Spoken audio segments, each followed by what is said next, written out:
ஆ எல்லாருக்கும் வணக்கம். இன்னைக்கு நம்ம பேசப்போற ஒரு அற்புதமான திரைப்படம் வந்து புன்னகை அப்படிங்கிற படம். நெறைய பேர் வந்து இந்த படத்த பத்தி பேச மாட்டாங்க. பாலச்சந்தர் சாருடைய வாழ்க்கையிலேயே எத்தனையோ திரைப்படங்கள் பண்ணியிருந்தாலும், அவருடைய படங்கள்லயே டாப் நாச் திரைப்படம் அப்படின்னு சொல்லுவாங்கல்ல.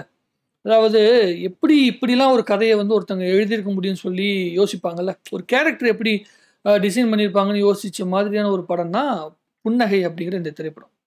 இந்த மாதிரியான திரைப்படங்கள நீங்க வந்து ஆர்டர் குடுத்து கூட செய்ய முடியாது. நான் முதல்ல தெளிவா சொல்லிர்றேன். இந்த படத்துடைய ரிவ்யூ சொல்றதோ, இந்த படத்துடைய கதைய ஒட்டுமொத்தமா சொல்றதுக்காக இந்த வீடியோ செய்யப்படல. ஏன்னா அப்படி சொல்லிட்டோம்னா, அதுக்கப்புறம் நீங்க படம் பார்க்கறதுல அர்த்தமே இல்ல.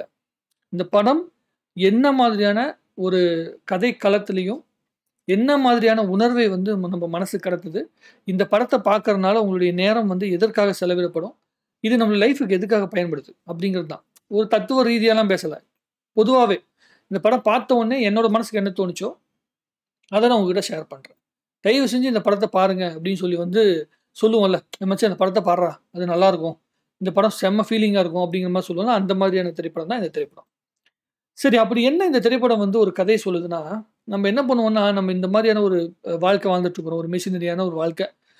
நம்ம நம்ப நம்மளோட குடும்பம், நம்ம வாழ்க்கை அப்படின்னு சொல்லி தான் வாழ்ந்துட்டு இருக்கிறோம். அப்படி வாழ்ந்துட்டு இருக்கிற ஒரு மனுஷனுக்குள்ள நம்ம என்ன பண்ணுவோம்னா, உண்மைய சொல்றதுலயே வந்து இருக்கறதுலயே டாப்னா யார் சொல்லுவாங்க? உண்மையான ஒரு வாழ்க்கை வாழ்றதுன்னா ஹரிச்சந்திரன் தான்யா உண்மையான வாழ்க்கை வாழ்றவன். அப்படிப்பட்ட ஒரு வாழ்க்கைய எவனாலயும் வாழ முடியாதுன்னு சொல்லுவாங்கல்ல. அப்படிப்பட்ட ஒருத்தனுடைய வாழ்க்கைய போர்ட்ரேட் பண்ணி காட்டுறதுக்காக உருவாக்கப்பட்ட படம் தான் புன்னகை அப்படிங்கிற படம். நாகேஷ் அவர்கள் வந்து என்ன பண்றாரு, மேஜர் சுந்தரராஜன் சார் வந்து பெரிய ஒரு புரொடியூசர். அவர்ட்ட வந்து நான் ஒரு கதை எழுதியிருக்கேன். அந்த கதைய வந்து படமா பண்ணணும்னு சொல்லி ஆசைப்பட்டுருக்கேன் சார்ன்னு, மேஜர் சுந்தரராஜன் சார் வந்து புரொடியூசரா, நாகேஷ் அவர்கள் வந்து கதைய எழுதிட்டு போறாரு. அந்த கதை யாரோட கதை அப்படின்னு சொல்லி கேட்டீங்கன்னா, நம்முடைய ஜெமினி கணேசன் சார். அவர் தான் வந்து படத்துடைய ஹீரோ. அவருடைய கதைய வந்து நம்முடைய மேஜர் சுந்தரராஜன் சார்கிட்ட சொல்றாரு. அதாவது புரொடியூசர் கிட்ட கதை எழுதிய நாகேஷ் அவர்கள் வந்து சொல்றாரு. அப்படி என்ன அது புன்னகை அப்படிங்கிற அந்த படத்துடைய ஆ பேரு அப்படின்னு சொல்லிட்டு வந்து சொல்லிட்டு கதை சொல்றாருன்னா, ஒருத்தன் லைஃப்ல வந்து என்ன மாதிரியான பெயின சந்திக்கிறான். ஒரு அநாத ஆசிரமத்தில வளர்ந்த ஒரு பையன வையுங்களேன், ஜெமினி கணேசன் அவர்கள். அவர் வந்து லைஃப்ல பொய் சொல்ல மாட்டார். இந்த படத்தில வந்து பார்த்தீங்கன்னா, பொய்யே சொல்ல மாட்டாரு. அவர் வந்து ஒரு பெரிய இன்ஜினியரா இருப்பாரு. பொய்யா கையெழுத்து போட மாட்டாரு. எந்த ஒரு எப்படி சொல்றதுன்னா, எந்த ஒரு நேர்மையற்ற விஷயத்தையும், உண்மைக்கு புறம்பான விஷயத்தையும் வாழ்க்கையில செய்ய மாட்டார். அப்போ உண்மைக்கு புறம்பான விஷயத்த செய்யாம இருக்காரு அப்படிங்கிறனால, எவ்வளவு வந்து கஷ்டங்கள வாழ்க்கையில சந்திப்பார் அப்படிங்கிற விஷயத்த போர்ட்ரேட் பண்ணி காட்டியிருப்பாங்க. அவ்வளவு பயங்கரமான கதை. அதுல வந்து ஒரே ஒரு சீன், "ஒரு பானை சோற்றுக்கு ஒரு சோறு பதங்கிற" மாரி, அந்த படத்திலேயே ரொம்ப அற்புதமா நான் ஸ்டன் ஆயிட்டு போன ஒரு சீன் என்னன்னு கேட்டீங்கன்னா, நெறைய கஷ்டம் வரும். இவங்க வந்து பார்த்தீங்கன்னா, அவங்க பேர் அந்த ஹீரோயின் பேர் வேற மைண்ட்ல வர மாட்டேங்குது. ஹீரோயின் வந்து பார்த்தீங்கன்னா, வேற ஒரு ஜமீன்தார யாரோ ஒருத்தர் வந்து கெடுத்துருவாரு. கெடுத்த பிறகு அவங்க வந்து உண்மைய சொல்லிட்டு, இந்த மாரி வந்து என்ன ஒருத்தர் வந்து இது பண்ணிட்டாருன்னு சொன்ன உடனே, சரி உண்மைய சொல்லிட்டாங்க. சரி நம்ப வந்து அதுக்கப்புறமாச்சும் நம்ப வந்து ஒரு வாழ்க்கைய வாழலாம்னு சொல்லிட்டு வந்து கல்யாணம் பண்ணிப்பார். கல்யாணம் பண்ணிட்டு, அந்த ஜமீன்தார் மூலமாக பிறந்த குழந்தைய தான் இவர் வந்து தன்னுடைய குழந்தையா வளர்த்துட்டு இருப்பார். இவர் வந்து வேற ஒரு கர்ப்பமா இருக்க பொண்ண வந்து கல்யாணம் பண்ணிக்கிட்டாரு அப்படிங்கிற விஷயத்த வந்து இவர வளர்த்துனவர். அதாவது ஜெமினி கணேசன வளர்த்துன ஒரு கோயில் குருக்கள் மாரி இருப்பாருன்னு வச்சுக்கோங்களேன். அவரு வந்து பிடிக்காது. அதுலேருந்து அவர ஒதுக்கிருவாரு. ஒதுக்கிட்டு எப்பயுமே நேர்ல வரவிட மாட்டாரு. இந்த ரகசியம் வந்து இவங்களுக்கு தான் தெரியும். ஜெமினி கணேசனுக்கு, அவங்க அப்புறம் அவரோட ஒய்ஃப்‌க்கு. அவங்களுக்கு மட்டும் தான் தெரியும். வேற யாருக்குமே தெரியாது. இவரு என்ன பண்ணுவாருன்னா, எவ்வளவோ பேர் வந்து பார்த்தீங்கன்னா, இவர வந்து பொய்யா கையெழுத்து போட்டு சம்பாதிக்கிறதுக்காக நெறைய வாய்ப்புகள்லாம் வரும். ஆனா, அதெல்லாம் இவரு செய்ய மாட்டாரு. அதெல்லாம் தாண்டி, தாண்டி வந்துகிட்டே இருப்பாரு. அதனால நெறைய பிரச்சனைகள் வரும். ஃபேமிலில வறுமை வரும். ரொம்ப எல்லைக்கு போயிருவாரு. அதாவது உயிர் போற நிலைமைக்கு உடல் எல்லாம் நொந்து போய் நூலாயி, எல்லாமே உடைஞ்சு போய் ஹாஸ்பிட்டல்ல போய் அட்மிட் ஆயிருவாரு. நீங்க படம் பார்த்தீங்கன்னா, இதுவரைக்கும் சொன்ன இது வந்து கிளைமாக்ஸ், ப்ரீ கிளைமாக்ஸ் சொல்லிட்டு இருக்கேன். அதுவரைக்கும் அந்த டிராவல பார்த்தீங்கன்னாலே நீங்க மிரண்டு போயிருவீங்க. அவ்வளோ பயங்கரமான டிராவல் அந்த கத. அந்த உயிர் போற நிலைமையில வந்து ஒரு பெட்ல இருக்கும்போது, ஒய்ஃப் என்ன பண்றாங்க, குழந்தைய கூட்டிக்கிட்டு போயிட்டு அவங்கள வளர்த்தவர் இருக்கார்ல, அவர்ட்ட போய் கேட்க போவோம். கூட்டு வர போவாங்க. இல்ல அவர் வந்து உடம்பு முடியாம கிடக்காரு. உயிருக்காக போராடிட்டு இருக்கிறாரு. அவரு வந்து நீங்க நேர்ல வந்து பார்க்கணும்னு சொல்லி வந்து கேட்க போவாங்க. அப்போ வந்து அவரு என்ன சொல்லுவாருன்னா, ரொம்ப டென்ஷன்ல சொல்லுவாரு. இல்ல நம்ம வந்து இந்த மாதிரியான ஒரு விஷயத்த ஒரு வாழ்க்கையில பண்ணதுலேருந்து எனக்கு வந்து ரொம்ப ரொம்ப இதாயிருச்சு. எனக்கு வந்து மனசு வந்து உடைஞ்சு போச்சு. நான் அவன எப்படிலாம் வளர்த்து என்ன மாரிலாம் இருக்கும்னு சொல்லி ஆசைப்பட்டேன். அவன் வந்து அ கெ ஏற்கனவே கெட்டு போன பொண்ண வந்து கல்யாணம் பண்ணிட்டான். அப்படி இப்படிங்கிற மாரிலாம் சொல்லுவாரு. அது வந்து அவருக்கும் அந்த விஷயம் தெரியும். ஏன்னா ஜெமினி கணேசன் தான் பொய் சொல்ல மாட்டாரு. எல்லாத்துட்டயும் உண்மைய சொல்லிட்டு தானே அவரு வந்து வாழ்க்கைய வாழ்வாரு. அவருக்கு தெரியும். அப்ப அவரு வந்து ஒரே ஒரு விஷயம் தான் கேட்பார். நான் வந்து உன்னோட ஹஸ்பண்ட் தானே? நான் வந்து பார்க்குறேன். ஒரே ஒரு விஷயம் தான் கேட்பேன். அந்த பையன கூப்பிடுவாரு. பையனுக்கு வந்து 10 வயசு, 12 வயசு தான் அந்த பையனுக்கு இருக்கும். அந்த பையன்கிட்ட வந்து இந்த மாதிரி தான் இந்த மாரி தான் அந்த பையன் பொறந்தான். அப்படிங்கிற விஷயத்த வந்து நீங்க முதல்ல சொல்லிட்டீங்களா? அப்படின்னு சொல்லி கேட்கும்போது, அது எப்படி அந்த பையன்ட்ட சொல்ல முடியும்? அவன் அவ்வளோ சின்ன பையன்கிட்ட போய் நம்ம எப்படி இவ்வளோ பெரிய விஷயத்த சொல்ல முடியும்? அப்படின்னு சொல்லிட்டு அந்த பையன கூப்பிடுவாரு. கூப்பிட்டதுக்கப்புறம் அவரு கேட்பாரு இது மாரி. ஏன்பா இது மாரி வந்து இவரு தான அப்பா உடம்பு சரியில்லாம கிடக்காருன்னா, அதுக்கு அந்த பையன் சொல்லுவான் ஒரு வார்த்தை. என்ன சொல்லுவான்னா, "அவரு என் அப்பா கிடையாது."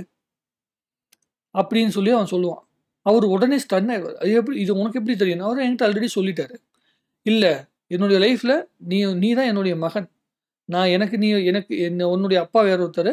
ஆனா நான் தான் உன்ன வந்து எடுத்து வளர்த்துறேன். நான் தான் உன்ன வந்து வளர்த்துறதுனால என்னுடைய லைஃப்ல நீ தான் என்னுடைய பையன். மகனா வந்து உன்ன தத்தெடுத்து நான் வளர்த்துறேன் அப்படிங்கிற விஷயத்த எனக்கு முதல்லயே சொல்லிட்டாரு" அப்படின்னு சொல்லுவாரு. அத சொன்னதுக்கப்புறம் அவர் வந்து மிரண்டுருவாரு. அது சொல்ற இடம் வருது பார்த்தீங்களா? எந்த அளவு ட்ரூத்ஃபுல்லா இருப்பாருன்னா, இந்த உலகம் அந்த பையன்கிட்ட கேள்வி கேட்கறதுக்கு முன்னாடி, நம்ப அந்த உண்மைய சொல்லிறணும். அப்படின்னு சொல்லி, அந்த 10 வயசு பையனுக்கு கூட அது பக்குவத்தோட, அவன் வந்து அத மெச்சூர்டா வந்து அத ஹேண்டில் பண்ற அளவிற்கு அத சொல்லியிருப்பாரு. சொன்ன உடனே ஒரு ஸ்டன் ஆயிட்டு போய் நேர்ல போயிருவாரு. நேர்ல போய் வந்து பையன பார்த்துட்டு, "நீ இந்த அளவு உண்மையுள்ளவனா இருப்ப அப்படின்னு சொல்லி நான் நெனச்சு கூட பார்க்கல." அப்படி இப்படின்னு சொல்லிருவாங்க. சொல்லி முடிச்ச உடனே கிளம்பிருவாங்க. கிளம்புன உடனே என்ன ஆயிரும்னா, கடைசியா ஒரு வந்துரும். எல்லாமே கையெழுத்து போடணும்னு சொல்லி ஒரு சம்பவம் வந்துரும். என்னன்னா, அவரு வந்து கையெழுத்து போட்டா, இந்த இன்சூரன்ஸ் அமௌண்ட்டோ ஏதோ ஒண்ணு வரும். ஏதோ ஒரு தப்பான சைன் போட்டா ஒரு அமௌண்ட் வரும். வந்துட்டா அவரும், அவரோட ஒய்ஃப் 2 பேரும் வந்து பொழைக்கிறதுக்கு உண்டான ஒரு வாய்ப்புகள் இருக்கு. அப்படின்னு சொல்லிட்டு வந்து ஒரு சூழ்நிலை வந்து நிக்கும். அந்த சூழ்நிலை வந்து நிக்கும்போது, எல்லாருமே என்ன சொல்லுவாங்கன்னா, இதுக்கு மேலயும் இவ்வளவு கஷ்டங்கள் அனுபவிச்சு வறுமை எல்லையில இருக்காங்க உன்னோட ஃபேமிலி. இப்ப கூட நீ இன்னும் அந்த உண்மையோட தான் இருக்கணுமா? இன்னும் நேர்மையா தான் இருக்கணுமா? இன்னும் உண்மைய கையில புடிச்சுக்கிட்டே இருக்கணுமா? அப்படிங்கிற மாதிரி எல்லாரும் கேள்வி கேட்டுருவாங்க. இவரும் வந்து என்ன பண்றதுன்னே தெரியாது. கடைசியில கையெழுத்து போட வேண்டிய ஒரு சூழ்நிலை வந்துரும். அது கையெழுத்து போட வேண்டிய சூழ்நிலை வந்து, அவரு இந்த பேப்பர்ல வந்து கையெழுத்து போட போயிருவாரு. கையெழுத்து போட்டாரா? போடலையா? அப்படிங்கிறது படம் இல்ல. கையெழுத்து போடும்போது என்ன நடந்துச்சு அப்படிங்கிறது தான் இந்த படத்துடைய மிக முக்கியமான உணர்வு. நீங்க அந்த ஒரு சீன மட்டும் அந்த படம் முழுக்க பார்த்துட்டு, அந்த கடைசி கிளைமாக்ஸ்ல அவர் கையெழுத்து போடும்போது இருக்கிற அந்த உணர்வு இருக்குல்ல, அந்த கையெழுத்து போடும்போது அந்த நடக்கிற அந்த அந்த 5 நிமிஷம் இருக்குல்ல, அந்த 5 நிமிஷம் தாங்க நம்ம லைஃப்லயே நம்ம எல்லாருமே உணர வேண்டிய ரொம்ப அற்புதமான விஷயம் நான் கருதுறேன். நீங்க வேணா பாருங்க அந்த படம். பார்த்தீங்கன்னா உங்களுக்கு தெரியும். அந்த 5 நிமிஷம் பார்த்துட்டு அதுக்கப்புறம் என்ட்ட நீங்க கமெண்ட் எழுதுங்க. அதுக்கப்புறம் பார்த்துட்டு வந்ததுக்கப்புறம் கமெண்ட் எழுதுங்க. நான் அத பத்தி இன்னும் ரொம்ப டீட்டெயிலா பேசுறேன். ரொம்ப அற்புதமான ஒரு சீன். ஏன் புன்னகை அப்படின்னு பேர் வச்சாங்க? ஏன் இந்த படத்துக்கு உண்மைன்னு ஏன் பேர் வைக்கல? எதற்காக புன்னகைன்னு பேர் வச்சாங்கன்னு சொல்லிட்டு வந்து அந்த கிளைமாக்ஸ்ல அந்த 5 நிமிஷத்துல உங்களுக்கு பதில் கிடைக்கும். பாருங்க. அப்பதான் உங்களுக்கு தெரியும். அவ்வளவு அற்புதமான ஒரு படம். ஜெமினி கணேசன் சார் வந்து இப்படிலாம் ஒரு படம் ரொம்ப ட்ராஜடியான பல படங்கள் இப்ப கல்யாண பரிசுன்னு ஒரு படம் இருக்கு பழைய படம். அதுக்கப்புறம் அத விட ட்ராஜடியான சில திரைப்படங்கள்லாம் இருக்குது. ஜெமினி கணேசன் சாரோட கல்யாண பரிசு ரொம்ப கொடூரமான படம். அது லவ்வோட எல்லைக்கு மேல இருக்கும் அந்த படம்லாம். ஸோ அந்த மாரி படங்கள்லாம் பார்த்துருக்கோம். ஆனா இந்த திரைப்படம் வந்து ஜெமினி ஒரு நாள் நானும் எங்க அப்பா உயிரோட இருக்கும்போது, நானும் எங்க அப்பாலாம் வந்து பார்க்கும்போது எங்க அப்பா சொன்னாரு, "எவ்வளோ நல்ல படம் தெரியுமாடா இந்த படம்னு" சொல்லிட்டு இருந்தாரு எங்க அப்பா. ஒரு வேண்டா வெறுப்பா அரை மனசோட பார்த்து, இதுவரைக்குமே யார்கிட்ட கேட்டாலுமே ஒரு ஒரு படத்துக்கு 5 ஸ்டார் குடுப்பீங்களா? 3 ஸ்டார் குடுப்பீங்களான்னு சொல்லி கேட்பாங்கல்ல. எப்பொழுதுமே என் மனசுக்கு 5 ஸ்டார் வாங்குற படங்கள்ல, இந்த திரைப்படம் வந்து ரொம்ப முக்கியமான இடத்துல இருக்கு. கே. பாலச்சந்தர் சார் வந்து இயக்குன படத்திலேயே. எவ்வளவு தூரம் ஒரிஜினல் திங்கர்ஸா அவங்கலாம் இருந்திருக்காங்க. எவ்வளவு தூரம் மனிதனுடைய உணர்வுகள வந்து திரைக்கதையில கடத்திருக்காங்க அப்படிங்கிறதுக்கு உண்டான உதாரணமாக இந்த திரைப்படம் இருக்கு. தயவு செஞ்சு அ எல்லாத்துட்டயும் கேட்டுக்கிறேன். நீங்க எத்தனையோ நேரத்த வந்து செலவிடுறீங்க. இந்த அனிமல் அப்படிங்கிற ஒரு படம் கூட இப்ப பக்கமா வந்துச்சு. அந்த அனிமல் திரைப்படத்தில என்ன இழவு இருக்குன்னே தெரியல. ஆனா 3 மணி நேரம் 25 நிமிஷம் வந்து உட்காந்துருக்கீங்க. அந்த படத்த 2 வாட்டி பார்த்தீங்கன்னா, 1/2 மணி நேரம் உங்களோட வாழ்க்கையில வேஸ்ட்டா போகும். நீங்க அதெல்லாம் பார்க்கறதுக்கு பதிலு, இந்த மாரி திரைப்படத்த ஒரு வாட்டி பார்த்தீங்கன்னா கூட, அட்லீஸ்ட் இந்த திரைப்படம் உங்க லைஃப்ல ஒரு சின்ன ஒரு சலனத்தையாச்சும் ஏற்படுத்தும் அப்படின்னு நான் நம்புறேன். அனிமல் படத்த பார்த்து நீங்க என்ன ஆகப் போறீங்க? அனிமல் தான் ஆகப் போறீங்க. உலகத்திலேயே அந்த மாதிரி ஒரு பைத்தியக்காரத்தனமான ஒரு ஹீரோவா பார்க்கறதே கேவலமான ஒரு விஷயமா நான் கருதுறேன். என்ன கதைன்னும் தெரியல, ஒண்ணும் தெரியல.